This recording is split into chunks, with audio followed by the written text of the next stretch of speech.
Assalamualaikum warahmatullahi wabarakatuh. Alhamdulillah wa syukurillah, wassalatu wassalamu ala rasulillah. Ashhadu an la ilaha illallah wahdahu la syarikalah, wa ashhadu anna Muhammadan abduhu wa rasuluh. Allahumma fasalli wa sallim ala Muhammad wa ala alihi wa ashabihi ajma'in. Allahumma arhamna wa ahlana bil Qur'an. Allahumma akhrimna wa ahlana bil Qur'an. Qala Allah Ta'ala fil Qur'anil Karim, a'udzu billahi minasy syaithanir rajim. Bismillahirrahmanirrahim. Wal fajr wa layali 'ashr wasyaf'i wal watr wal laili idza yasr. Shadaqallahul azim. Al-Quran surat Al-Fajr, surat yang ke-89 ayat 1 sampai 4. Terjemahannya, berlindung kita kepada Allah dari godaan setan yang terkutuk atas nama Allah yang Maha Pemurah lagi Maha Penyayang. Demi waktu fajar, demi malam yang 10, demi genap, demi ganjil, demi malam yang berjalan. Maha benar Allah yang Maha Agung. Surat Al-Fajr atau surat Wal Fajr, surat yang ke-89 ayat 1 sampai 4. Alhamdulillah, kita bersyukur kepada Allah Subhanahu wa taala. Selawat kepada Nabi kita Muhammad sallallahu alaihi wasallam. Allahumma wassalli wa sallim ala Muhammad wa ala alihi wa ashabihi ajma'in. Bapak Ibu yang dimuliakan, pertemuan kali ini kita bahas surat Al-Fajr, surat yang ke-89, ya ininya surat yang turunnya di Makkah. Jadi surat Al-Fajr ini adalah surat Makkiyah. Ya, kalau selesai satu ayat kita sambung ayat yang kedua. Tapi kalau tidak selesai nanti ibu bapak lanjutkan saja. Ya, wal fajr, demi waktu fajar. Allah bersumpah demi waktu fajar. Dalam Al-Quran ini Bapak Ibu, kalau Allah bersumpah dengan suatu benda, maka benda itu adalah sesuatu yang luar biasa. Cuma di fajar kau terbit setiap pagi, makanya luar biasa sih. Tidak ada yang istimewa. Tapi kalau tidak tabinya besok pagi baru menjadi luar biasa. Kok manggo nyoba mulai. Ambo besok pagi tidak tabi dah bakal. Nyoba lanjut siapa? Terjadi kiamat. Maka itu fajar adalah sesuatu yang luar biasa. Makanya Allah bersumpah dengan menggunakan fajar. Di Indonesia sholatnya disebut dengan sholat subuh. Kalau di Arab populernya sholat fajar. Nah, jadi nanti kalau sholat subuh dengan sholat fajar apa bedanya? Sama. Nah, itu yang penting, pemahaman yang sama toh. Ini kan? Jadi kalau nanti disebut sholat fajar, berarti itu sholat subuh di Indonesia. Ya. Nah, waktu fajar berarti waktu subuh. Nah, pertanyaannya tadi pagi waktu fajar jam berapa? 5 lewat beda-beda, mungkin beda-beda loh tadi pagi imamnya mungkin. Ada yang mengatakan lewat 7 wale, ada yang mengatakan lewat 5. Kalau dulu begini Pak, sedikit Ustaz, saya ingin jelaskan sedikit perbedaan sholat subuh. Dulu ini kita anggap ufuk ya. Jadi matahari ini di bawah sampai cahayanya ke atas, ke permukaan bumi. Waktu itu masih di min 20, berarti minus 20 ke bawah. Setelah dipasang kamera, ternyata belum nampak fajar itu di min 20. Ada kamera dari Amerika, dari Cina, dipasang dari Eropa. Cuman yang dari Indonesia belum siap sampai gini kameranya Pak. Ya, maka belum terpasang gitu. Setelah dilihat melalui kamera, ternyata baru muncul fajar setelah naik 2 derajat lagi, yaitu menjadi min 18. Nah, 1 derajatnya itu 4 menit.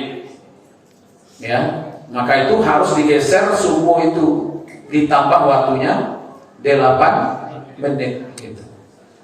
Nah, waktu saya hadir di Muzakarah Majelis Ulama Indonesia di Hotel Bukit Gadang di Junjung, itu sudah diberikan tausiah oleh Majelis Ulama Indonesia supaya bergeser waktu subuh dari yang biasa itu ditambah 8 menit.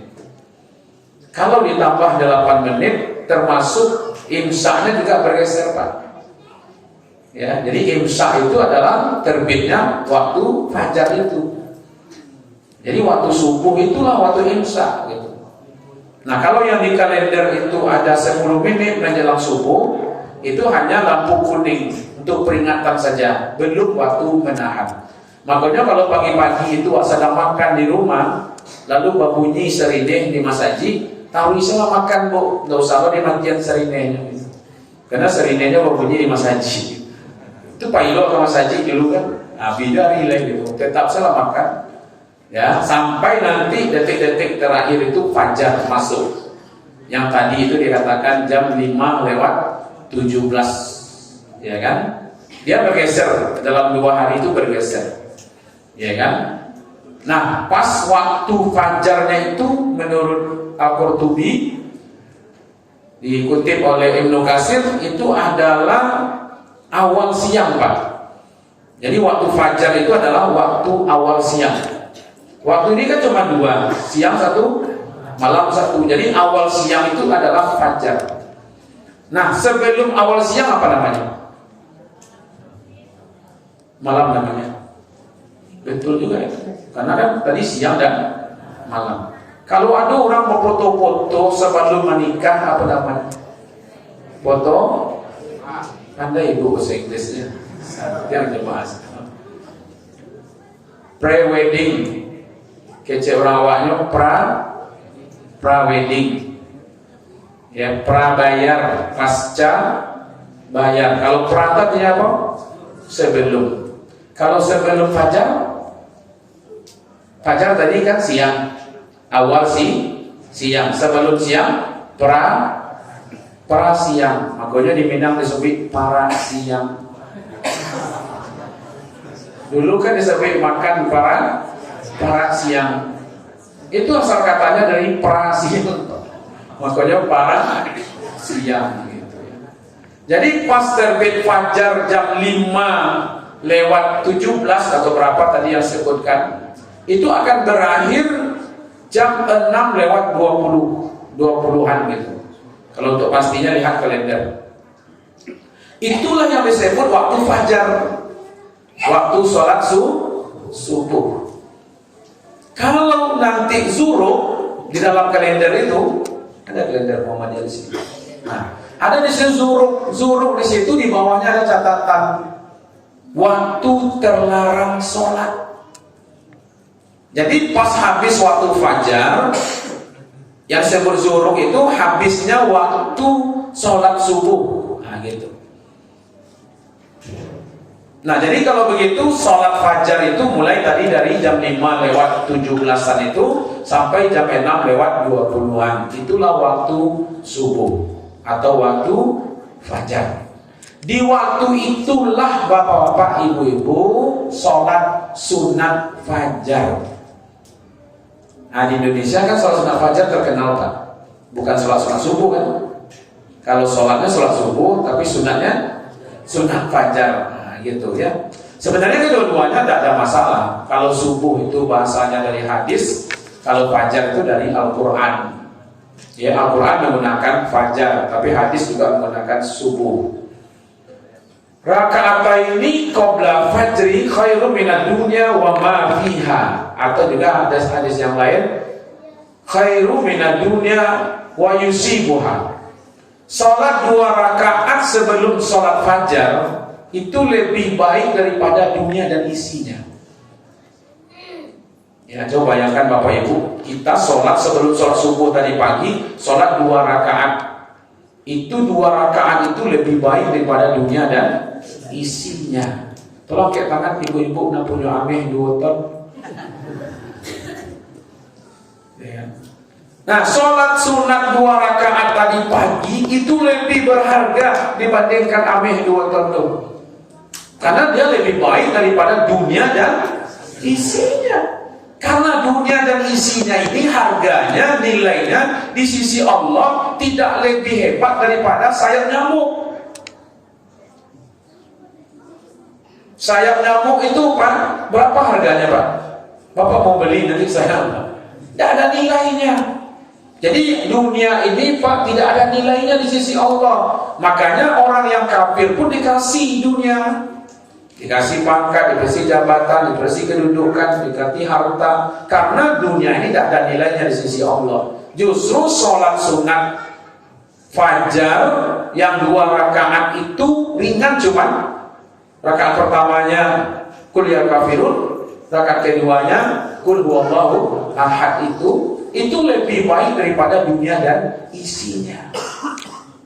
Tadi saya jelaskan Bapak Ibu, waktu fajar itu mulainya jam 5 lewat 17-an tadi itu sampai jam 6 lewat 20-an. Selama itulah Bapak Ibu mengerjakan sholat sunat fajar. Tapi sebelum kita melaksanakan sholat subuh, umpamanya besok pagi kita datang ke masjid, lalu orang azan, selesai azan melaksanakan sholat sunat fajar, kemudian baru iqamat, itu normal. Tapi kok sempat terkalap lah zaman 6 terjagoan, maka itu silakan berwudu, sholat sunat fajar dulu, baru sholat subuhnya. Paham? Lah perkara jawaban itu selama rugi Pak, sholat sunat dulu. Awak kan tidak suka berwudu langsung ke sholat subuh kan? Ya, pernah satu kali riwayat mengatakan begini Bapak Ibu, Nabi di waktu masa perperangan sudah ditugaskan Bilal untuk membangunkan pagi, ternyata tertidur, terik matahari di Makkah itu yang membangunkan. Akhirnya kalang kabut. Kata Rasulullah, tenang, silakan berwudu, Bilal engkau azan, lalu sholat sunat fajar, padahal matahari sudah tinggi. Begitu pentingnya sholat sunat fajar itu. Ya, talambe bagaimana, tetap juga duluan dengan sholat sunat fajar. Jadi mulai malam kini kalau tahu kajinya, ya kan, karena sholat sunat fajar itu lebih baik daripada dunia dan isinya. Malahan Bapak Ibu kok seandainya lah rutin setiap pagi sholat sunat fajar, sholat sunat fajar, sholat sunat fajar, sekali kok talambe Pak. Oh datang ke masjid kurang iqamat, tidak sempat sholat sunat fajar, maka boleh diganti sholat sunat fajar itu 2 waktu. Satu setelah sholat subuhnya, yang satu lagi nanti setelah waktu duha. Begitu pentingnya bagi orang yang sudah biasa. Tapi kalau tidak pernah sholat fajar itu boleh diganti. Ya, nah itu waktu fajar Pak. Makanya Allah bersumpah demi waktu fajar. Nah, yang kedua, Kata Rasulullah begini, man sholat isya'an fi jama'ah faka'annama qama nisful lail. Man sholat subha fi jama'ah faka'annama lail kuluh. Siapa yang sholat isya berjamaah itu nilainya sama mendirikan separuh malam. Jadi kita sholat isya tadi kan berjamaah, itu nilainya sama dengan separuh malam. Siapa yang sholat subuh berjamaah, di situ tadi kan man sholat subha fi jamaah. Siapa yang sholat subuh berjamaah, maka nilainya sama dengan sholat semalam suntuk. Itu satu, Pak. Jadi sholat subuh itu nilainya sama semalam suntuk. Lah pernah Mas Haji siko madon sholat semalam suntuk? Alun-alun ya Pak. Jangankan di Mas Haji, kalau di Padang saya alun-alun. Yang ada di Padang itu baru rumah makan. Rumah makan semalam suntuk. Itu baru ada Pak. Lampu Cibom makan di situ Pak. Patai bahabui, sudah tuh pucuk ubi, lado hijau. Sayangnya Cik, lado hijau tidak masak. Itu saya sayang Cik. Ya, tidak masak ladonya. Ya, kan? Karena kalau masak merah warnanya. Talampe ibu berpikir Pak macamnya. Kita mulai protes Ustaz Ustaz. Kalau masak warnanya dimasak oleh orang apa udah Ustaz tidak dimasak kan. Jadi sholat subuh berjamaah itu pertama kehebatannya itu nilainya sama dengan mendirikan sholat semalam suntuk. Ya kan? Maka itu kajalah sholat subuh. Ya kan? Berjamaah gitu. Ya kan? Karena begitu luar biasa. Kalau menurut Al-Qur'an, aqimis sholata liduluki syam ila ghasaqil lail wa qur'anal fajr inna qur'anal fajri kana mashhuda. Itu menurut Al-Qur'an. Dirikanlah sholat waktu matahari terbenam. Setelah terbenam sholat maghrib ila ghasaqil lail, itulah sholat isya. Jadi kalau ada mengejar sholat 5 waktu kok tak ada dalilnya dalam Al-Quran, dua kemungkinan. Kalau nyodak ngerti tentang Al-Quran, kau tak benci benar kepada Al-Quran.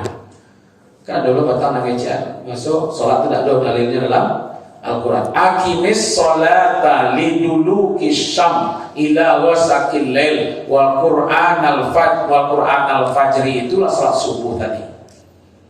Inna qur'anal fajri kana mashhuda. Sesungguhnya salat fajar itu adalah disaksikan.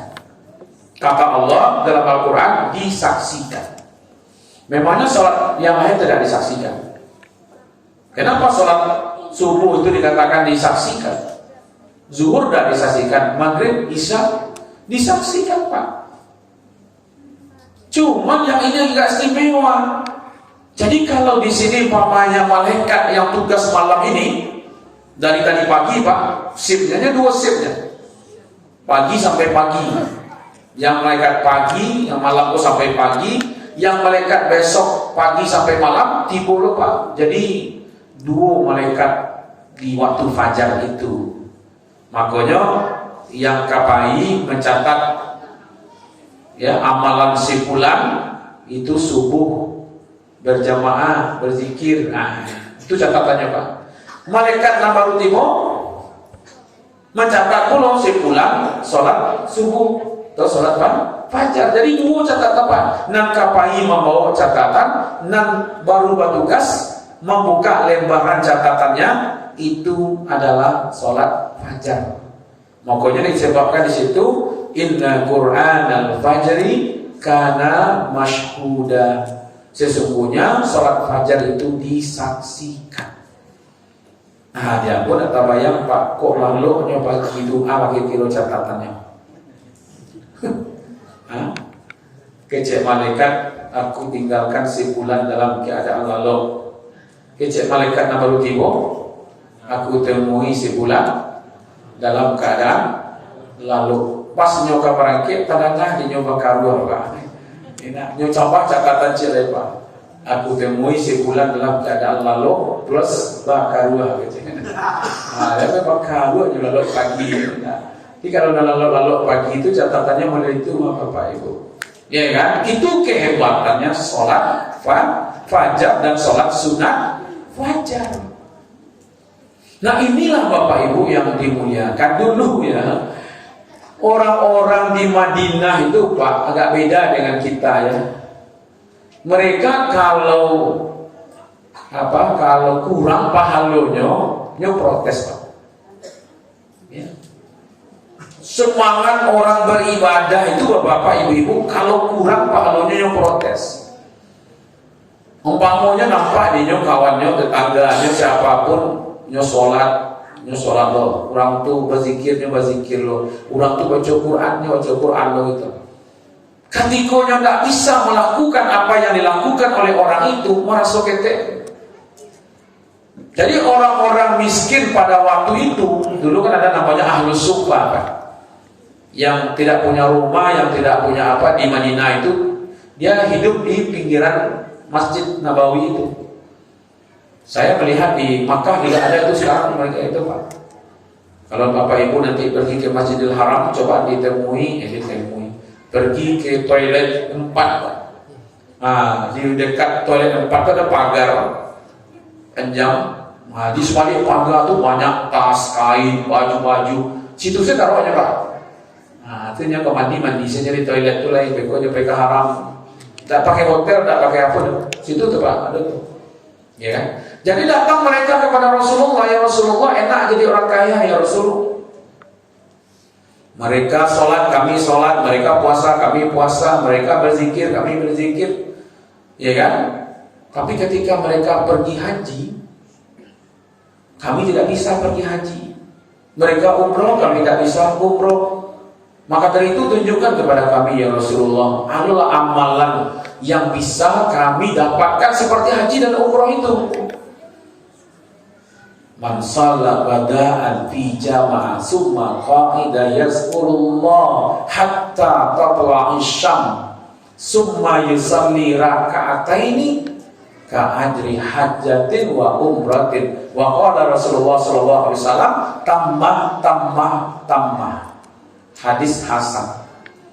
Kata Rasulullah, siapa yang sholat subuh berjamaah kemudian dia menetap di tempat sholatnya itu sampai matahari terbit dengan mengingat Allah. Mengingat Allah itu bisa maknanya baca Quran, bisa maknanya berzikir subhanallah, alhamdulillah, la ilaha illallah, Allahu akbar, la haula wala quwata illa billahil azim, bisa maknanya berdoa, bisa maknanya taklim, ceramah subuh, ya kan? Jadi kita ini namanya zikir ini Bapak Ibu. Makanya Allah kan mengatakan fas'alu ala zikri in kuntum la ta'lamun. Tanya orang yang tahu kalau kamu tidak tahu. Ya berilmu. Menuntut ilmu itu namanya zikir. Jadi siapa yang sholat subuh berjamaah kemudian dia menetap di masjid itu sambil mengingat Allah sampai matahari terbit. Nah, tadi kan sudah kita ceritakan matahari terbit. Ini terbit.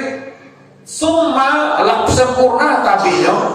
Ketika matahari terbit ini kan dah nampak cahayanya ini, dah nampak mataharinya naik. Ini dilarang sholat pada waktu sedang terbit itu.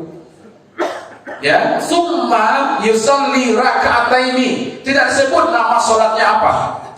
Setelah matahari terbit dengan sempurna, lalu dia sholat 2 rakaat. Maka rentetan dari kegiatan sholat subuh berjamaah, lalu dia mengingat Allah Subhanahu wa Ta'ala dengan berzikir, berdoa, baca Quran, taklim sampai sempurna terbit matahari. Kemudian dia sholat 2 rakaat, maka nilainya, balasannya sama dengan haji dan umrah. Kahujrah hajatan wa umrotan, balasannya adalah seperti haji dan umrah. Kemudian Nabi mengatakan tammah, sempurna. Di Indonesia populer nama sholatnya sholat zuhur atau disebut dengan sholat isra. di Indonesia. Tapi ulama Arab Saudi, Utsaimin diantaranya, ini adalah sholat duha di awal waktu duha. Nah, terserahlah apa namanya Bapak Ibu, tapi dalam hadis itu summa yusalli raka'ataini. Kemudian dia sholat dua rakaat. Jadi rentetan tadi itu Pak, sampai pahalanya seperti haji dan umroh. Tidak usah lo protes Bapak Ibu ya. Mudahnya lebih pahala haji umroh Ustaz. Ini udah ibu nakama haji ya dong. Nakama haji pahala siapa? Allah apa yang sulitnya Pak? Ya kan? Bukankah pernah kejadian seorang pelacur melihat anjing terjulur lidahnya, lalu tersentuh hatinya, diambilkanlah air dari sumur, diberi minumlah anjing itu. Lalu amalannya tadi itu dihargai oleh Allah sehingga dosanya diampuni dan dimasukkan ke dalam surga. Itu urusan Allah, bukan urusan kita. Tapi dia salah paham. Oh, itulah makna Ustaz melacur si raja malam itu bagi-bagi memanjang segala jauh ini. Nah, itu makasih itu Pak. Ya kan? Nah, artinya Bapak Ibu, walaupun kita anggap kecil, tapi bagi Allah itu suatu yang besar. Nah, semua itu Bapak Ibu adanya di waktu fajar. Ya kan? Di waktu fajar. Maka itu Allah bersumpah demi waktu fajar. Mudah-mudahan ada manfaatnya. Wabillahi taufiq wal hidayah. Nasrun minallah wa fathun qarib. Wa basyiril mu'minin. Wassalamualaikum warahmatullahi wabarakatuh.